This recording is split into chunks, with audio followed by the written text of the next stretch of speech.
नमस्कार मित्रों, आज की प्रभु चर्चा में हम संत दर्शन सिंह जी महाराज का लेख आत्मनिरीक्षण डायरी, जो कि परम संत कृपाल सिंह जी महाराज ने बनाई थी, उसे लेकर उपस्थित हैं। परम संत कृपाल सिंह जी महाराज ने रूहानी सत्संग स्थापित करने के कुछ दिनों बाद हमारे लिए एक आत्मनिरीक्षण डायरी बनाई। यह एक सुव्यवस्थित तरीका था अपने अंदर की गलतियों को जानने का और उन्हें सुधारने का और सदाचारी बनने का। संत दर्शन सिंह जी महाराज जी कहते हैं, जब मैंने डायरी भरना शुरू किया तो मैं रोज रात को सोने से पहले डायरी भरता था। कई बार मैं पढ़ने में, महाराज जी का काम करने में, कविता लिखने में या भजन करने में इतना व्यस्त हो जाता कि सुबह हो जाती और तब तक मैं पिछले दिन की गलतियों को भूल जाता था। मैं महाराज जी के पास गया और उन्हें अपनी समस्या बताई। उन्होंने मुझसे सिर्फ एक सवाल किया, दर्शी, तुम अपना दोपहर का खाना कब खाते हो? मैंने कहा, करीब 1:30 बजे। उन्होंने फरमाया, अपनी डायरी दिन में 2 बार भरो, एक दोपहर का खाना खाने से पहले, दूसरे रात को सोने से पहले। अगर तुम्हारा खाने का समय कम है तब भी तुम डायरी के बारे में सोच सकते हो। इस तरह तुम महाराज जी को याद करोगे और एकदम से तरोताज़ा हो जाओगे। इससे तुम्हारा दोहरा फायदा होगा।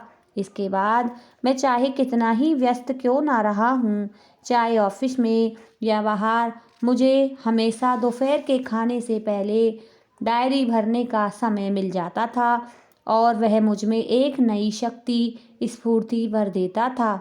जब मैंने महाराज जी की हिदायत के अनुसार डायरी भरनी शुरू की तो पहले कुछ हफ्तों में डायरी में दर्ज होने वाली गलतियों की संख्या बढ़ने लगी।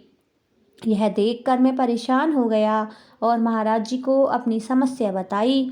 उन्होंने कहा, शुरू में लगता है कि हमारी गलतियां बढ़ रही हैं, लेकिन यह सच नहीं होता। हम केवल उनके प्रति अधिक जागरूक हो जाते हैं। जब हम अपनी गलतियों को पूरी तरह जान जाते हैं तो धीरे धीरे उन्हें कम करने लगते हैं और अंत में वे सब खत्म हो जाती हैं, कोई दाग नहीं रह जाता। जब से मैंने अपनी डायरी भरनी शुरू की, मैंने कभी किसी की आलोचना नहीं की, न ही मैंने किसी का बुरा सोचा। जब मैं रोज़ अपने चेहरे पर काले धब्बे देखता था तो मुझे क्या हक था कि मैं किसी में बुराई देखूं, उसको बुरा भला कहूं। महाराज जी चाहते थे कि हम अपनी कमाई का कम से कम 10वां हिस्सा आध्यात्मिक और उपकार के कार्यों में लगाएं। वे खुद एक बहुत सादी जिंदगी बिताते थे। वे अपने घर और परिवार पर जितना जरूरी होता था खर्च करते थे, बाकी सारा पैसा सत्संग के कार्यों में खर्च करते थे। हर साल के अंत में एक प्रश्न था जो मुझे पता था महाराज जी अवश्य पूछेंगे, और वे पूछते भी थे कि क्या मैंने अपनी कमाई का 10वां हिस्सा सेवा में दिया कि नहीं। वे हमें 10वां हिस्सा सेवा में देने के लिए ही नहीं कहते थे, बल्कि उन्होंने हमें यह भी बताया था कि कभी किसी से उधार मत लो। उन्होंने खुद कभी किसी से उधार नहीं लिया था।